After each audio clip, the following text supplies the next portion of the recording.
12장 31절부터 34절까지를 보시겠습니다. 누가복음 22장 31절부터 34절까지를 보시겠습니다. 교독하십니다. 시몬아 시몬아 보라 사탄이 너희를 밀가부르듯 하려고 요구하였으나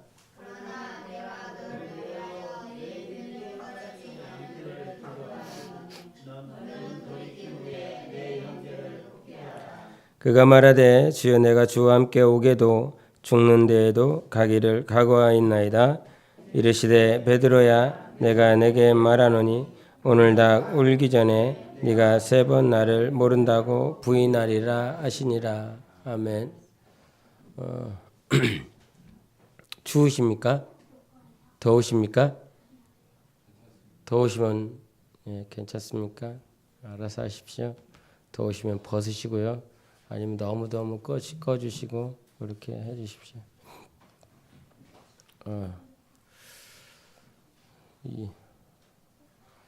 11월 표 한번 해보시겠습니다. 시작. 이제 이거 보지 말고 해보십시오. 시작.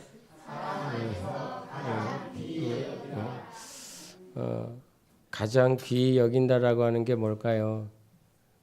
가장 귀히 여기라고 주님은 말씀하셨는데 어떻게 하면 가장 귀히 여기는 그런 삶이고 영혼이 될 수 있을까? 그러면 가장 귀히 여기라고 하는 그 말씀에 빗대어서 가장 큰 법을 우리가 안다고 한다면 우리가 가장 큰 법 안에서 살기에 가장 귀히 여길 수 있는 삶으로 나아갈 수 있습니다. 내 성경에서 가장 큰 법이 있으니 이 법은 다른 것이 아니라 서로 사랑하라 하신 이 법이, 이 말씀이 가장 큰 법이었습니다. 그래서 가장 큰 법 안에, 가장 높은 법 안에 우리가 거할 때에 가장 사랑할 수 있는 그 길로 우리가 나아갈 수 있지요. 그래서 가장 귀히 여긴다라고 하는 그 말씀 여러분이 11월 동안 이 마음판에 굳게 새기시고 어떻게 하면 가장 귀히 여기는 삶을 살아갈 수 있을까? 우리가 주보 첫 번째 교회 소식 광고해 보면 1번이 11월 표현은 사랑 안에서 가장 귀히 여기라 이렇게 말을 해놓고 그 아래에 기도 시간을 이렇게 정해놓은 것이 있습니다. 혹시 사목장은 광고가 잘 돼서 그 기도 시간이 언제부터 언제까지인지 기억합니까? 네, 한번 말해 보십시오.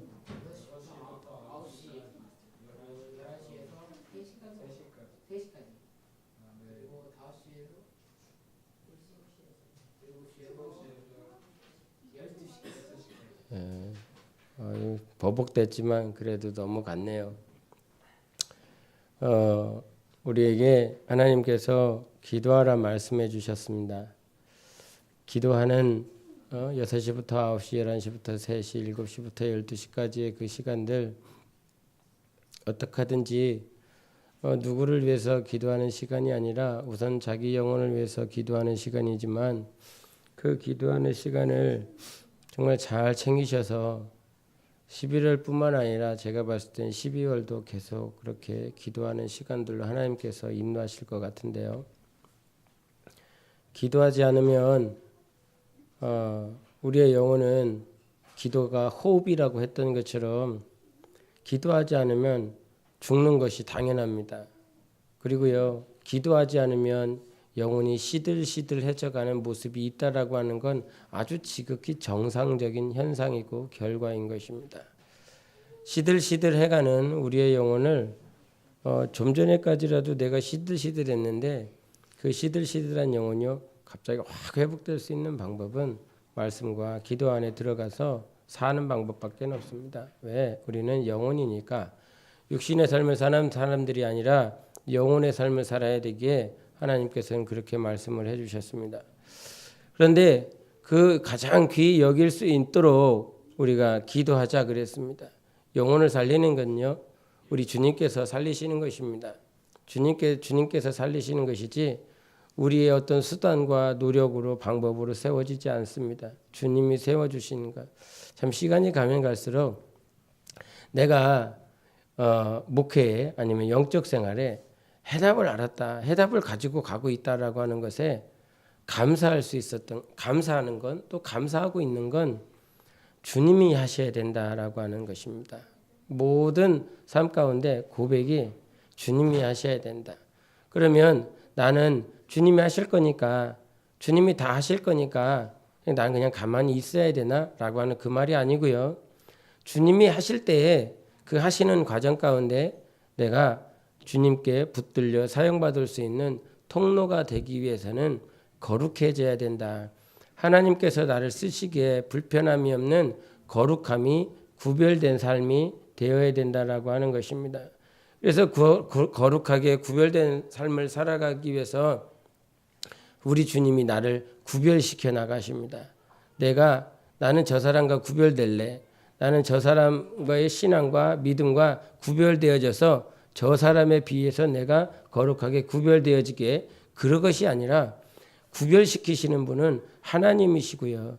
하나님께서 나를 거룩하게 구별시켜 나가는 과정 가운데 우리의 삶은 구별이라고 하는 건 그저 같이 예배드리고 봉사하고 하는 그 과정을 통해서 구별되는 것이 아니라, 거룩한 구별은 하나님께서 이 창세기서부터 계속 해왔지만 구별을 시키는 과정은 광야에서 먹고 마시는 훈련도 하고요. 주님의 음성을 듣고 사는지 안 사는지. 그래서 우리가 신명기 8장 2절과 3절에 주님께서 하신 말씀이 뭐냐면, 그 애굽에서 나온 2세대들을 향해서 1세대들은 다 죽었기에 2세대들을 향해서 하는 말씀이, 야, 하나님께서 너희들에게 이와 같이 계명을 주시는 이유 무엇인 줄 아느냐? 너희들이 낮추시고 너희를 낮춰서 하나님의 그 말씀을 지키는지 아니 지키는지 보려 함이다라고 말씀을 해주셨습니다. 광야에서 하나님께서 우리에게 말씀을 주시는 건 그 말씀이 생명이시기 때문에 우리를 살리기 위해서 생명을 주시는 것뿐만 아니라 그 생명을 가지고, 그 말씀을 가지고 사는지 보려 함이라라고 하는 것입니다. 우리는 본래가 죄의 습성을 가지고 있기 때문에 원수마귀의 미혹과 속임수에 잘 넘어갑니다. 그런데 이 속임수에 넘어가고 있는 우리의 모습들이 하나님의 말씀이 왔었을 때 내가 어떻게 반응하는지 우리 하나님은 그것을 보십니다. 세상 가운데 살다가도 영으로 깨어 있다라고 하는 그 말은 세상 가운데 막 살면서 일을 하면서 그렇게 있다가도 이거 주님의 음성이다. 주님이 나에게 하시는 말씀이다. 라고 하는 깨어짐이 있습니다. 내가 깨어 있다고요.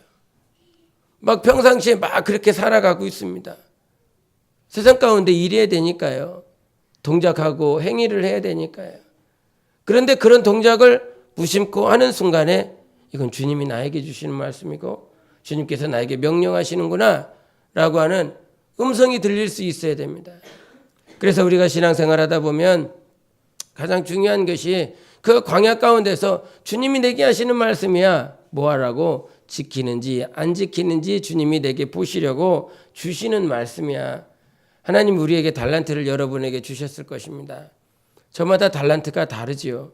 근데 저마다 받은 그 달란트를 가지고 저 사람의 달란트와 내 달란트를 비교하라고 주신 것이 아니라, 하나님이 내게 주신 이 달란트가 정말 하나님을 위해서 쓰려고 하는지 아니면 자기의 욕심을 위하여, 장래를 위하여 쓰려고 하는 것인지 우리 하나님께서는 보고 계시고 있다라고 하는 것입니다.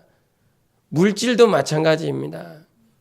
우리가 만몬주의가 이렇게 팽배되어 있죠.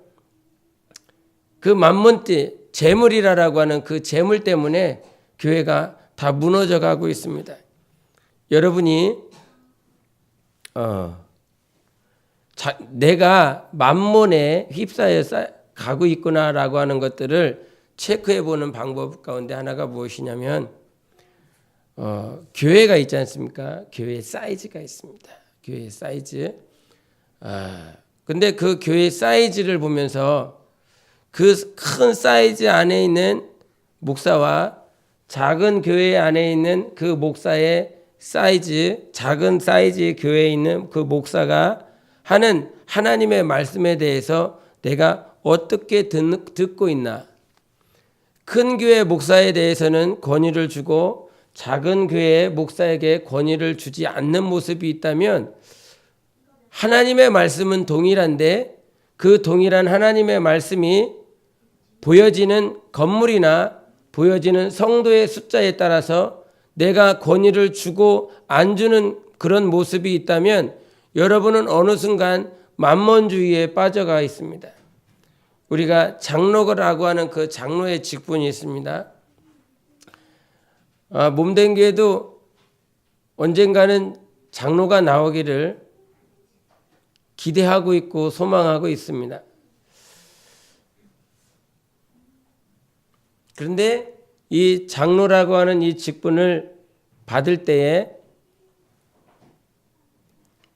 5천만 원이 있어야 장로에 이렇게 안수를 받을 수 있는 그런 모습들이 교회에 있습니다.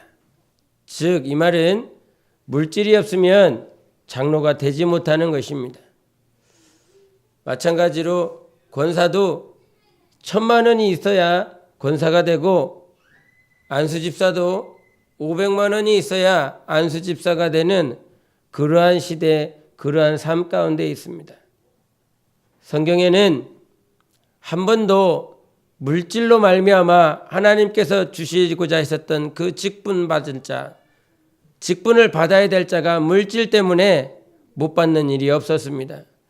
하나님은 물질을 쫓아서 직분을 주신 것이 아니라 하나님 앞에 어떠한 자세를 가지고 살아가느냐에 따라서 직분을 허락해 주셨습니다.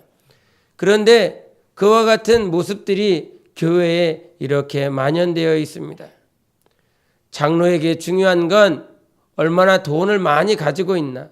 사람들이 평가할 때 장로를 안수함에 있어서 하나님 앞에 충성을 다했으니까 하나님 앞에 교회를 잘 섬겼기 때문에 하나님께서 복으로 물질을 주셨지, 그 물질을 받은 건, 물질을 소유하고 있는 건 하나님 앞에 충성했기 때문에 복을 받았다. 그래서 물질을 가지고 있는 자가 분명히 하나님을 잘 섬겼기 때문에 장로로 피택할 수 있다. 이렇게 표현하기도 합니다. 그렇게 일리 있는 말인 것 같고 사람들에게 이치에 맞는 말인 것 같지만 하나님은 성경에 있는 많은 사람들이 복을 받은 그 기준이 절대로 지금 이 순간 내가 얼마만큼의 물질을 가지고 있느냐가 복의 기준이 아니었습니다. 시편에 이런 말씀을 하십니다. 하나님께 피하는 자가 복이 있다 말씀해 주셨습니다.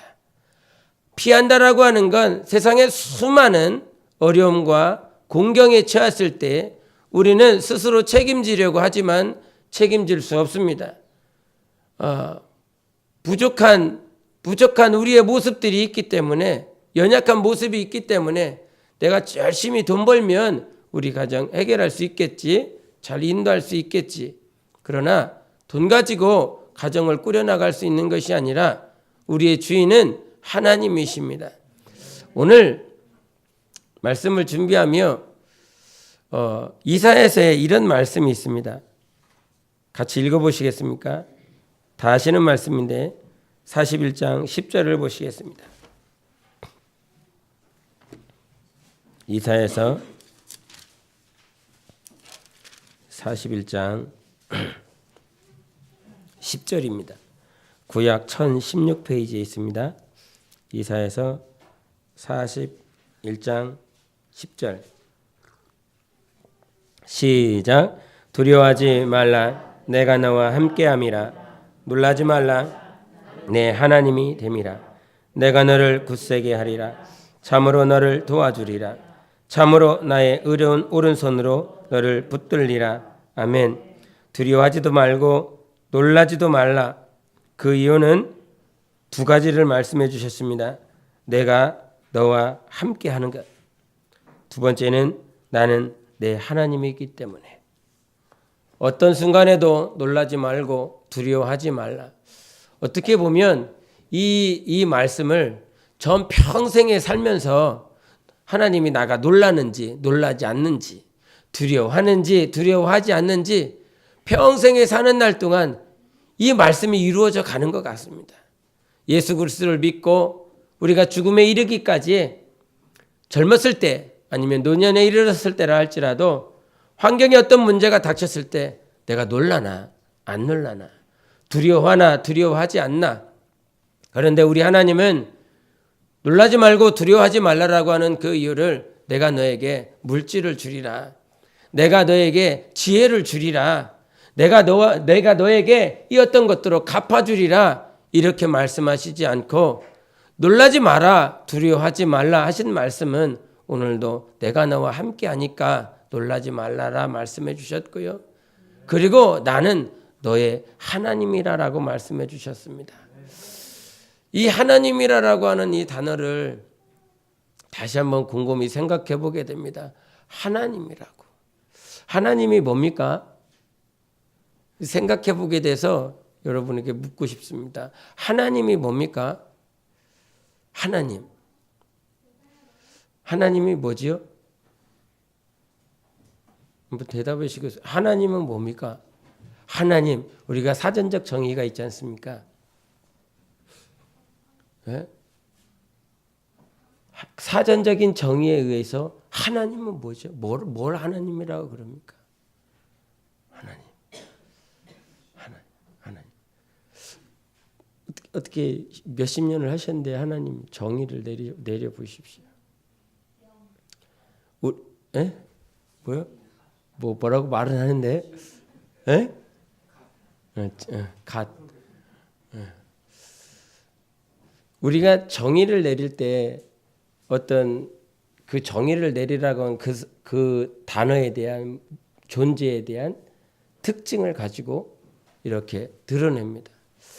그런데 하나님의 특징을 드러내서 사전적인 정의로 이렇게 표현할 때 과연 우리가 하나님의 속성을 얼마나 잘 알아서 그분의 특징을 이렇게 잘 정의할 수 있을까?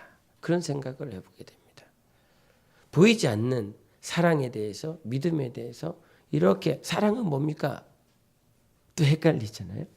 믿음은 뭡니까? 라고 말을 했을 때 우리는 사전적으로 정의 내리기가 참 쉽지 않습니다. 믿음에 대해서 자기가 체험한 것만 믿음은 이거야 라고 표현할 수 있고요. 사랑도 이거야 라고 자기가 경험한 부분만 정의를 내릴 수 있을 것입니다. 그러면서 이 말씀을 보면 나는 내 하나님이다.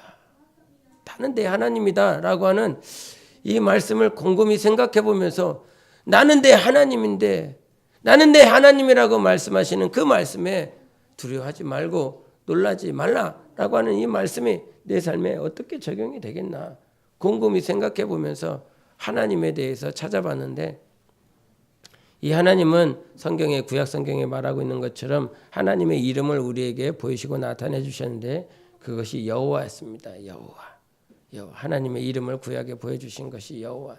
그런데 구약 사람들은 이 하나님을 즉 여호와라고 하는 그 이름을 감히 고백할 수도 없고 부를 수도 없을 만큼 경외스러운 이름으로 그들에게 인식하고 있었습니다. 그래서 성경을 읽을 때나 아니면 이 성경을 필사할 때 그들은 감히 여호와라고 하는 그 말씀을 쓰기도 힘들 만큼 어려울 만큼 그렇게 경외심을 갖고 우리 그들이 제사를 드릴 때도 여호와의 이름으로 제사를 드립니다라고 하는 그 이름을 여호와를 부를 때도 감히 자기 스스로 부를 수가 없어서 여호와라는 이름 대신에 아도나이라고 하는 그 이름을 이렇게 갖다가 씁니다. 근데 그 아도나이라고 하는 말은 주라고 하는 뜻입니다. 나의 주인이시여 이렇게 하는 표현인 것입니다. 하나님의 이름을 직접 부를 수 없을 만큼 두려워서 아도나이라고 하는 그 이름을 불러 나의 주인이십니다. 그것을 생각하며 우리가 오늘도 놀라지 말고 두려워하지 않을 수 있는 이유는 하나님이 나와 함께 하심이고 그분이 내 하나님이신 건 나의 주인이시기 때문인 것입니다.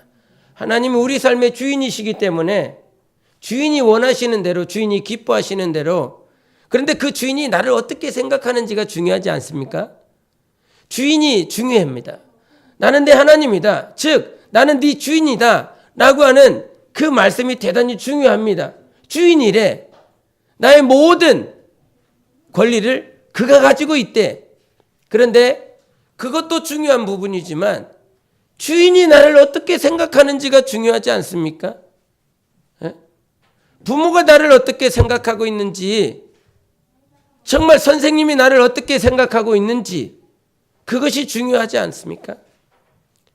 하나님이 오늘도 우리에게 놀라지 말고 두려워하지 말라라고 말씀하시는 이유는 나는 내 하나님이며 나는 내 아도나이다, 나는 내 주인이다. 그런데 주인이 나를 향하여 하시는 말씀, 나를 향하여 가지고 있는 품은 뜻은 어떤 환경 가운데서도 내가 너를 버리지 않고 내가 너를 세우며 내가 너를 회복하며 내가 너를 일으킬 것이기 때문이라고 말씀해 주시는 것입니다. 우리 삶이 중요한 건 하나님께서 나를 그와 만큼 어떤 환경 가운데서도 일으키시고 세우시고 힘주시고 모든 환경을 넉넉히 이기게 하시는 하나님이시기 때문에 중요한 것이고, 두려워하지 않을 수 있는 이유는 단지 그분이 네 하나님이다라고 하는 그 말이 아니라 그분의 생각이, 그분의 마음이, 나를 향한 그분의 생각과 그분의 마음이 어떠한지를 알아야 내가 놀라지 않고 두려워하지 않을 수 있는 담대함이 있는 거 아닙니까?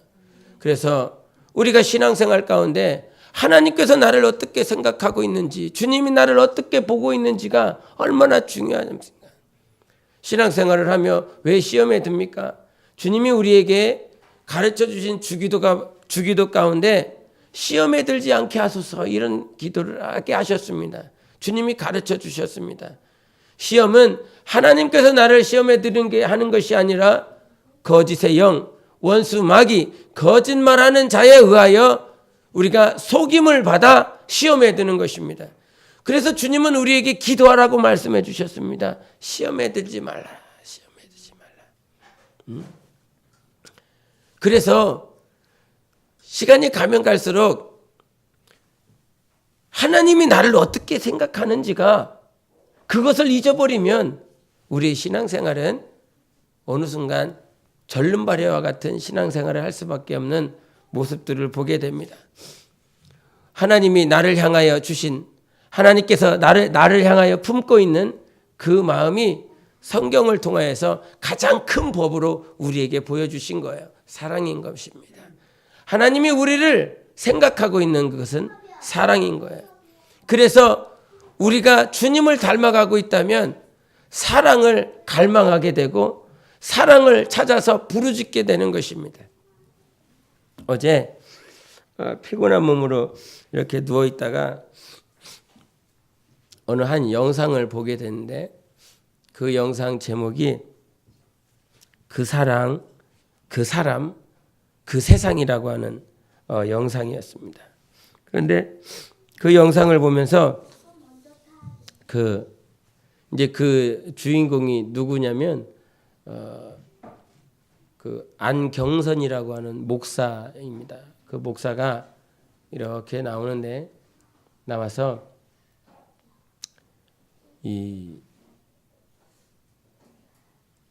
자기 아버지의 이름을 말을 합니다. 자기 아버지의 이름이 안재선인데, 이 안재선이라고 하는 사람은 그 6.25 나왔었던 1950년대에 손양원 목사님 두 아들 손동인, 손동신, 이 두 청년을 죽인 사람입니다. 어떤 손양원 목사님 아들이나 혈통을 통해서 손양원 목사님의 입장을 본 것이 아니라 대적했었던, 죽였었던 아버지를 둔 그 아들의 입장에서 손양원 목사님을 보고 그 안재선이라고 하는 그 사람이 어떠한 삶을 살았는지, 그리고 당신 본인이 어떻게 지금 살고 있는지를 보여주는 모습이었는데 손양원 목사님이 두 아들을 그 안재선이라고 하는 그 사람에 의해서 이렇게 죽임을 당하고 슬퍼하고 그렇게 하고 있다가 결국은 그 안재선이라고 하는 사람을 자기 아들로 입양을 시켰습니다. 그 입양을 시키면서 했었던 건 모든 사역지들마다 부흥집회 장소마다 그 안재선이라고 하는 사람을 데리고 갔어요. 그래서 찍은 사진도 이렇게 나오더라고요. 그런데 그 사진을 보면서 이제 손양원 목사님 같은 경우는 아들로 삼아서 내 친아들이다라고 그러면서 이렇게 하신 모습들을 그렇게 하실 수 있겠지. 그런데 그 사람 입장에서 한번 보게 되었습니다. 안재선이라고 하는 그 사람의 입장에서 자기는 그 목사님의 아들을 죽였지 않습니까? 죽여놓고 그 손 목사님, 손양원 목사님과 같이 돌아다니면서 나는 이분의 입양한 아들입니다. 아들입니다. 사람들이 뭐라고 생각할까? 저 사람이 저 손 목사님 두 아들을 죽였대. 그런데 손 목사님이 저 사람을 입양해서 친아들로 삼고 모든 사역지들마다 그렇게 다니고 있대. 그게 손 목사님의 아들이다라고 하는 그런 자긍심이 어떤 긍지보다 저 사람들을 모든 사역지들마다 집회를 다니면서 지금 듣고 있는 사람들이 나를 어떻게 생각할까? 내가 저 목사님의 아들을 죽였는데 저들은 나를 어떻게 생각할까? 그런 마음이 들지 않았을까? 오히려 다니는 집회 장소마다 그 사람의 마음이 더 힘들었을 것 같은 생각이 막 들더라고요. 얼마나 힘들었을까? 모든 사역지들보다 다녔으니 내 아들을 죽인 이 아들을 내가 양자로 삼았습니다. 그런 모습들을 이렇게 보여서 결국은 그 안재선이라고 하는 그 사람도 죽었고 이제 결국은 안경선이라고 하는 본인이 지금 이제 살아가고 있는데 그분이 손양원 목사님이 어떤 목사님이었는지 정말 알고 싶어서 막 찾아다니다가 미국으로 이렇게 가게 됐습니다. 근데 그 미국에 가서 토플 선교사를 만났어요. 토플 선교사를 만나서 손 목사님이 어떠하신 분이었습니까?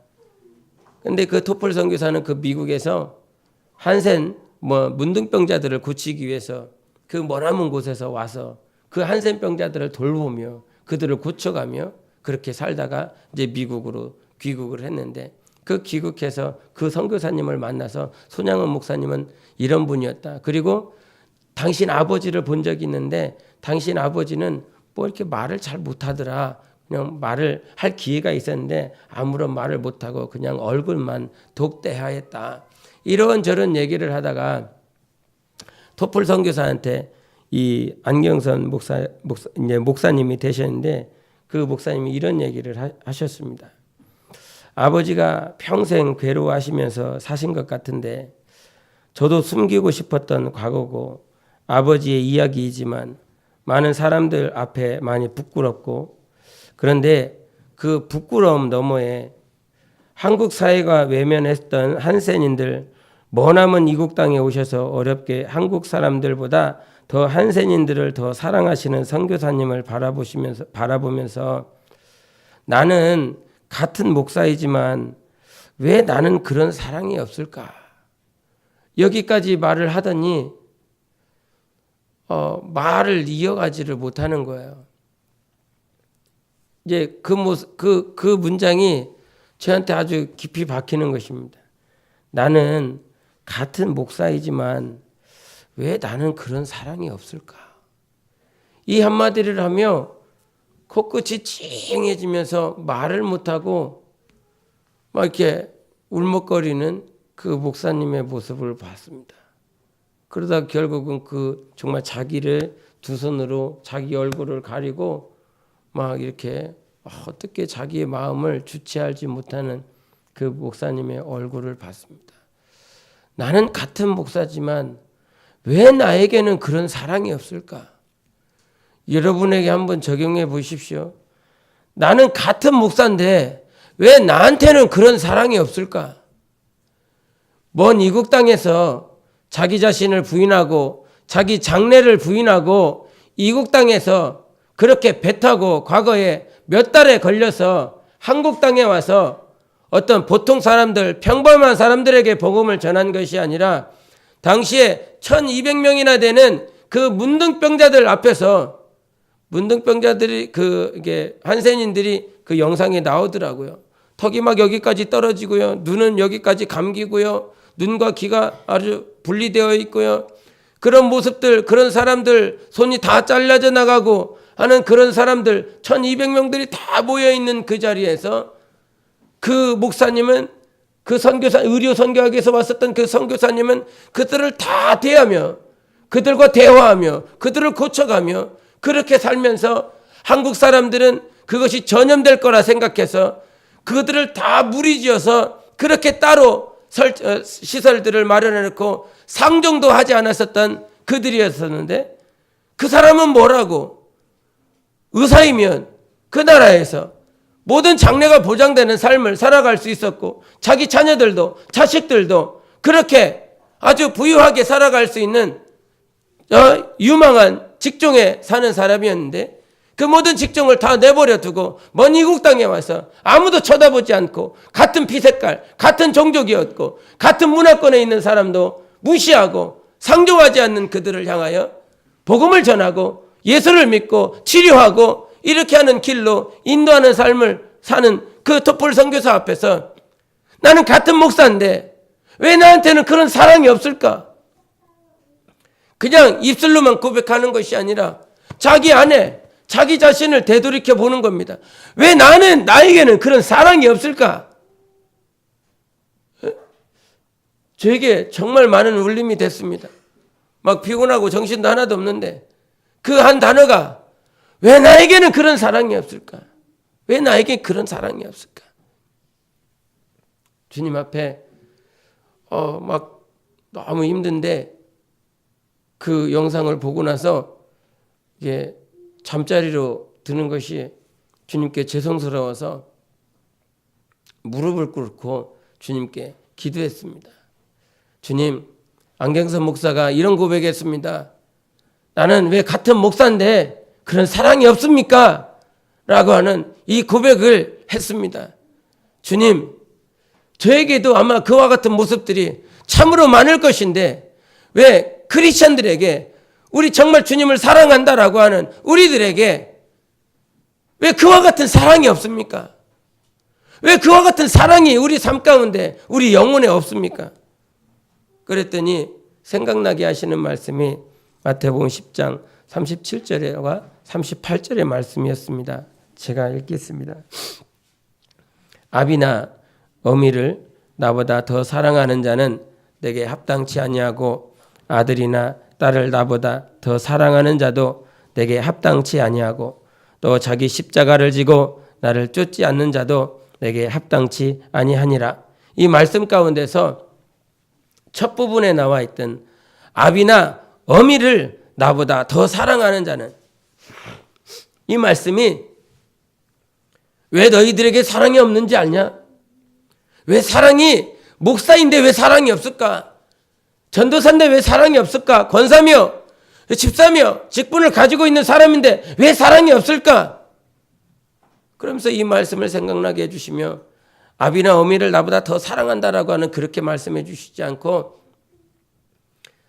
자애하기 때문이다, 그렇게 말씀해 주셨습니다. 자해가 아니라 자애하기 때문이다. 하나님을 사랑하는 것보다 네 자신을 더 사랑하기 때문이다. 하나님의 말씀을 사랑하기보다 바로 네 자신을 더 사랑하기 때문이다. 형제 자매를 사랑하기보다 바로 네 자신을 더 사랑하려 하기 때문이다. 이 말씀을 생각나게 해주셨습니다. 하나님을 향한 사랑이 내게 없는 것은 오늘도 너만을 더 사랑하기 때문이다.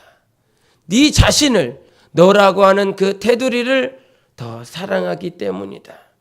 이런 말씀을 주시면서 오늘 본문에 있는 말씀을 하나님께서 생각나게 해주셨는데요. 베드로는 이제 마지막 만찬을 하고 이제 예수 그리스도께서 십자가에 못 박히시는 그 삶으로 나아가려 합니다. 그 삶으로 나아가려 할 때에 예수님께서 시몬아 시몬아 원수가 너희들을 밀가부르듯이 하려 한다. 그러나 내가 너희를 위하여 기도했으니 네가 돌이킨 후에 형제를 굳게 하라. 이런 말씀을 해주셨습니다. 근데 그 고백에 베드로가 하는 말이 나는요 주님과 함께요 감옥에도 갈 수 있습니다. 나는 주님과 함께 죽을 수도 있습니다. 이 고백을 합니다. 이 말씀이 생각나면서 주님께서 우리 삶에 사랑할 수 있다. 사랑해야 된다. 더 가장 귀히 여기는 삶을 영혼을 지체를 정말 사랑하는 삶으로 가장 귀히 여기는 삶으로 나아갈 수 있도록 우리 주님께서 우리 삶에요 고난이라고 하는 시간들 고통이라고 하는 시간들을 우리에게 허락해 주셨습니다. 원수는 너를 밀가부르듯 하며 그와 같이 내 믿음이 없어질 만큼 고통스러운 시간들을 내게 허락할 것이다.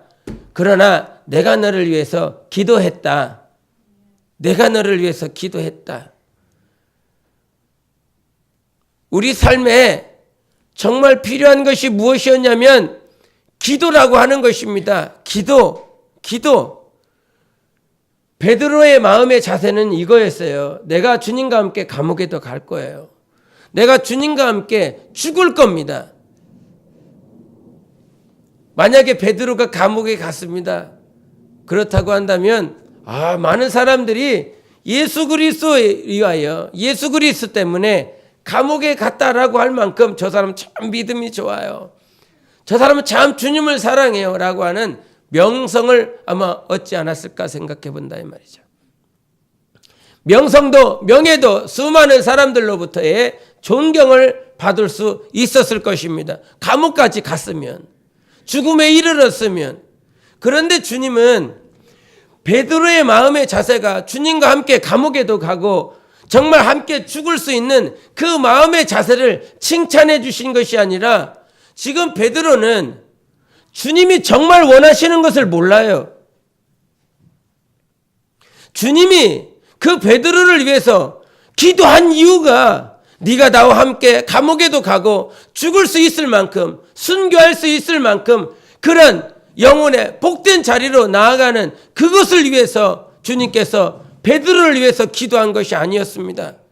감옥에 가면 예수 그리스도를 위하여 죽으면 순교의 자리로 나아갈 수 있어서 정말 많은 사람들이 기억할 것입니다. 명성이 쌓일 것입니다. 그런데 주님이 원하셨던 건 그와 같은 베드로의 마음 자세가 아니라 베드로를 위해서 기도했었던 건 믿음이 떨어지지 않기를 원한다. 단지 여기까지만이었다라고 그런다면 그냥 베드로의 개인의 삶에 대해서 말을 했을 것입니다.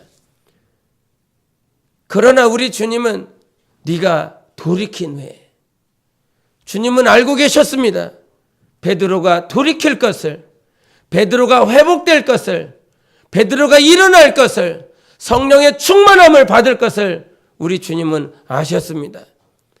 그리고 그 베드로에게 네가 돌이킨 후에 형제들을 굳세게 하라. 이 말씀을 남겨놓으셨어요.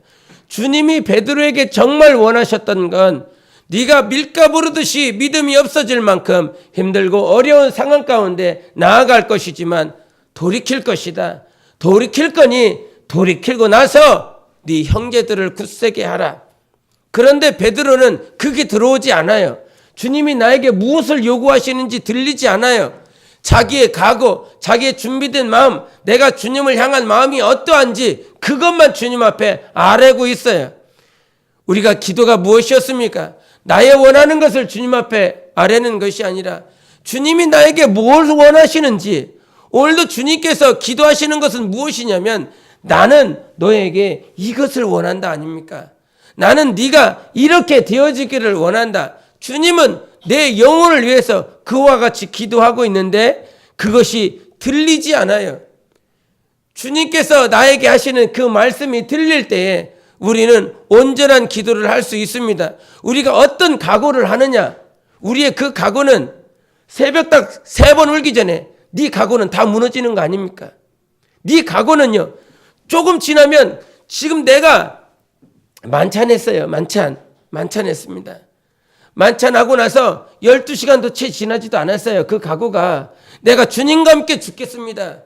내가 절대로 주님을 부인하지 않겠습니다. 12시간도 지나지 않았다고요. 12시간도 지나지 않는 그 시점에 상황이 닥쳤을 때 그가 고백하는 건 정말 아무것도 아니라고요. 우리가 각오하는 거, 결단하는 거 아무것도 아니라고요. 우리가 무엇인가 해보겠다고, 뭔가 열심히 노력해보겠다고, 우리의 각오와 우리의 노력으로 되어지는 것이 아니라 주님께서 나를 돌이키게 해주시겠다는 거예요. 내가 열심을 다해서 돌이킬 수 있는 것이 아니라 주님이 나를 돌이켜 주시겠다라고 하시는 거예요. 돌이키는 것도, 돌이킬 수 있는 것도, 회복하는 것도, 회복시키는 것도 우리 하나님의 선한 뜻 아닙니까? 우리 집사님들의 간증들, 우리 권사님들의 간증들, 우리가 일어나고 우리가 회복된 거, 내가 막 한 것이 아니라 여러분들의 간증이 그거 아닙니까? 우리들의 삶의 간증이 그거 아닙니까? 내가 막 해보려고 했었는데 아무것도 안 됐습니다. 내가 그렇게 열심히 잠 안 자가면서 정말 많은 사람들 만나가면서 그렇게 열심을 다했지만 안 됐습니다. 그런데 내가 다 포기하고 내가 다 내려놨더니 그제서야 하나님께서 일하기 시작하셨습니다. 하나님이 하셨습니다. 이런 고백들 아니었습니까? 우리 삶은 내가 하는 것이 아니라 주님이 돌이키게 하시고 난 다음에 주님이 우리에게 원하시는 것이 무엇이냐면 내가 성장하고 내가 성숙하고 주님의 마음을 닮아가는 그 과정대로 내가 성장하며 성숙하고 난 다음에 너는 형제들을 굳세게 하는 그 자리에 가 있으라 말씀하시는 것입니다. 우리는 나 자신을 보기 원하지만 주님의 모습이 그거였더라고요. 사도 바울의 모습이 그거였더라고요. 고난을 겪고 고통을 겪고 말할 수 없는 그 고난 가운데 예수 그리스도를 부인하고 빨개벗고 도망가기도 하고 정말 주님을 그 자리에서 자기 입술로 3번이나 부인했었던 그런 모습들을 다 겪었습니다. 고난을, 고통을 다 겪었습니다. 겪고 나서 돌이키고 나니 하나님께서 이제는 형제들을 세우는 일에 형제들의 영혼을 용기 주고 담대하게 세워나갈 수 있도록 그들의 심령이 굳건해질 수 있도록 하나님께서 그들의 영혼을 사용해 주셨습니다. 할렐루야. 하나님은 우리를 그렇게 사용하시기를 원합니다. 천한 땅에 얼마나 많은 영혼들이 오늘도 죽어가고 있겠습니까? 그런데 하나님께서 오늘 나를 돌이킨 건 그저 초신자처럼 평신도처럼 그렇게 교회에 잠시 왔다 가는 객처럼 살아가고 있었던 나를 우리 주님께서 돌이키게 하셨습니다. 성장케 하시고 주님의 마음을 구하게 하시고 주님의 사랑 가운데 살아갈 수 있도록 돌이키게 해주셨습니다. 턴백했다는 거예요. 그 길을 가던 그 길을 다시 돌아서 제자리로 돌아오게 하시고 주님의 길을 갈 수 있도록 하게 하신 건 내가 너를 돌이킨 이유가 뭔지 아냐? 내가 너를 회복시킨 이유가 뭔지 아냐? 내가 내게 성령의 충만함을 구하게 하고 하나님의 마음을 구하게 한 이유가 무엇인 줄 아냐? 그냥 네 믿음만 떨어지지 않도록 하기 위해서 그렇게 턴백하게 하게 한 것이 아니라 이제 형제들을 굳세게 하는 자리로 나아가라. 이것이 예수님의 모습이었더라고요. 십자가에서도 끝까지 당신이 그 자리를 고수했었던 건 바로 우리들을 위한 거 아니었습니까?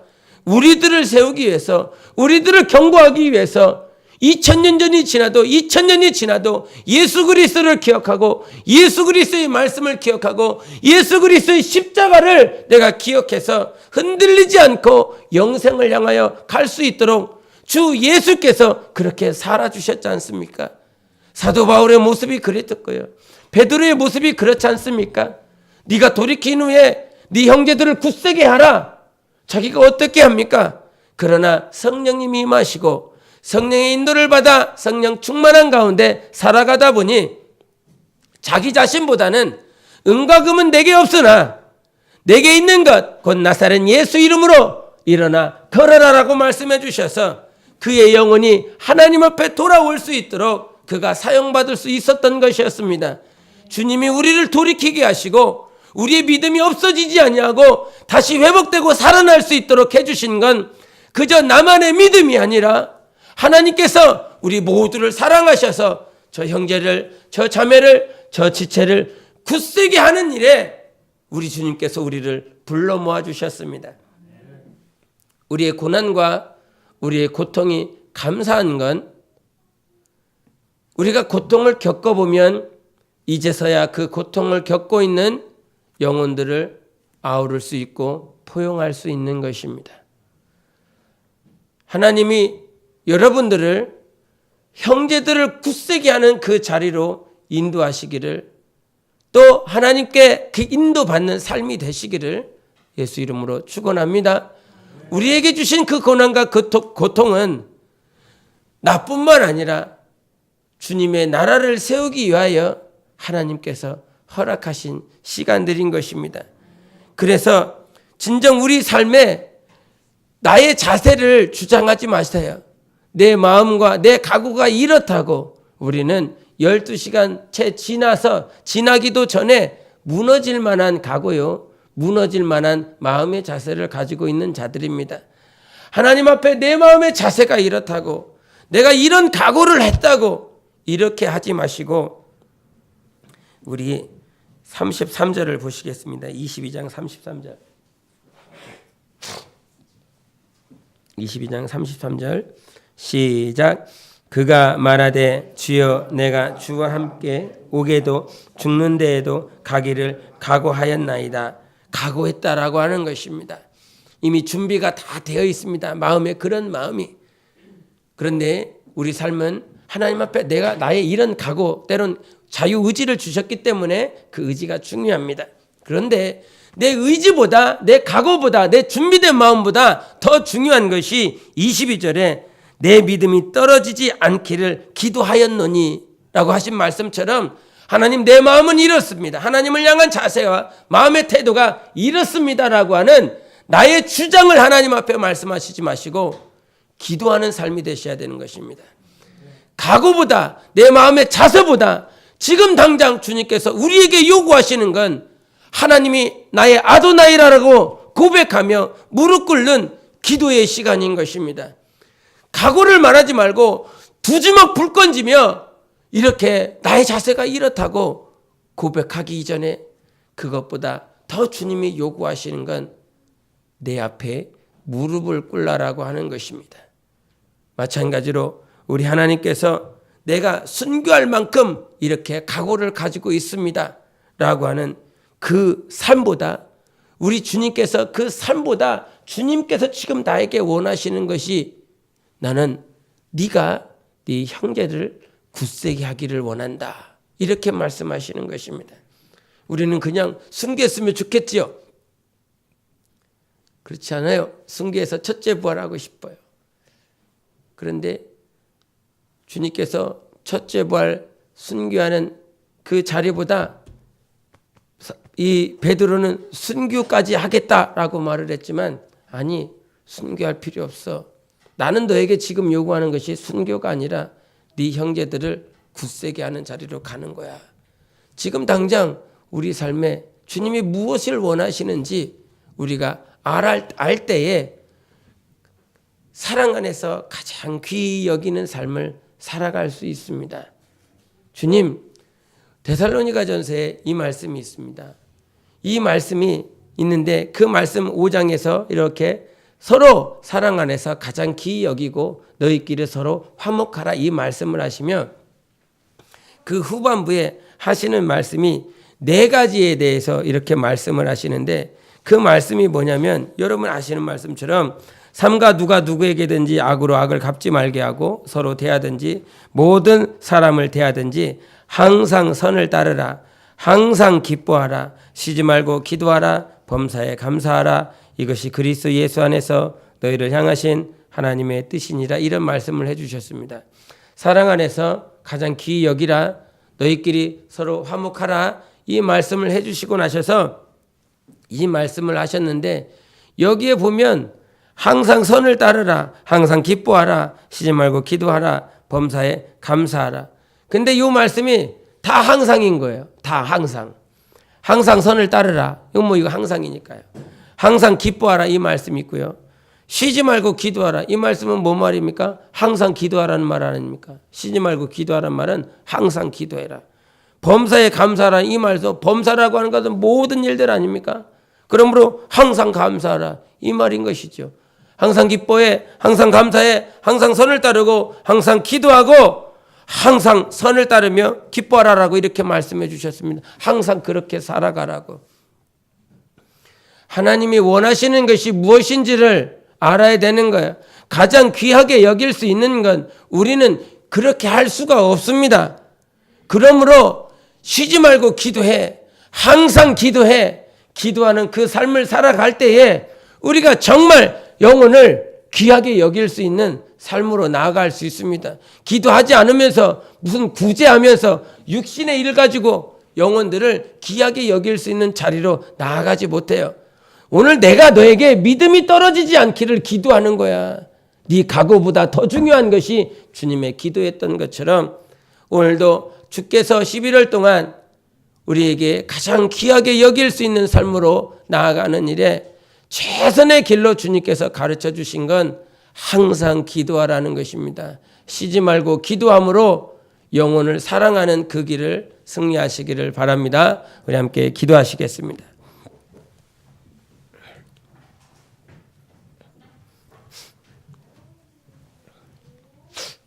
교회 안에 영적 전쟁이 일어나는 이유는 첫째로 목회자가 성령의 음성을 듣지 않고 사람의 말을 듣고 움직이기 때문에 영적 전쟁이 납니다. 바로 목회자 주변에 있는 사람들이 기도하지 않고 말하기 때문에 기도하지 않는 목회자가 기도하지 않는 주변의 사람들의 말을 듣고 목회를 하기 때문에 영적 전쟁이 일어나고, 목회자가 또 전하는 그 말을 하나님의 말씀으로 듣지 못하고 사람의 말로 듣기 때문에 성도들을 또한 성장시키기 위하여 영적 전쟁이 일어납니다. 우리 하나님, 이 안에서 공통된 건 역시 기도하지 않기 때문에 영적 전쟁의 빌미를 제공하는 것입니다. 오늘도 기도하게 도와주셔서 사랑 안에서 가장 귀하게 여길 수 있는 하나님의 법을 쫓는 우리의 삶이 되게 도와주시옵소서. 주님이 나에게 요구하시는 것이 정말 믿음이 떨어지지 않고 돌이킨 후에 형제를 굳세게 하는 자리까지 가라. 그 자리까지 나아가서 형제를 세우는 삶을 살아라. 하나님의 나라를 세우라 라고 말씀해 주셨습니다. 우리에게 주신 고난과 고통이 오늘도 하나님 앞에 항상 감사할 수 있는 것은 그 자리로 나아갈 수 있도록 주님께서 오늘도 인도하시기 때문인 것입니다. 우리 하나님, 내 영혼을 인도하셔서 형제를 굳세게 하는 그 자리까지로 내 영혼이 나아갈 수 있도록 내 영혼을 인도해 달라고 또 이길 수 있도록 우리 함께 예수 외치고 기도하시겠습니다.